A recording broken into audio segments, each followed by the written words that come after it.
abalabi ba Life Triangle twagala okubeebaza bambi mukoze obulungi obutali butono mudduukiridde abantu betubalaze. Rose na buli kati alina essanyu lw'abantu abamudduukiridde. Olwaleero tulina Agaba muganda waffe ono bamukuba masasi, sasi lyamuyitamu ebyenda ne bifuluma, naye aliko ensimbi ze yeetaaga okulaba nti avuunuka obuzibu bw'ayitamu. Agaba, nze abasajja bankuba amasasi aba LDU nga n'omukazi wange bakamala omulongoosa nga twakamala n'okuziika omwana, kati ffenna tutudde waka, nze ebyenda biri bweru, ndi driver sobola kuvuga, ffenna tutudde waka tetulina kyakulya.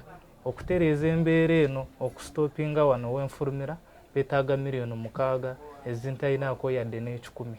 buli lunaku okozesa ssente mmeka? Nkozesa emitwalo 10 kyenkana 10 kuba nkozesa 5 buli lunaku. Obuki? Obucrostom bag nobwenfulumiramu. Obambi buno crostom bag buno nkozesa 5 olunaku. Weewaawo emboozi ya Agaba yonna tugirina mu bujjuvu, tugenda kuba tugikulaga ku Life Triangle olunaku luteekwa kuba Lwakubiri essaawa 1:30 tosubwa.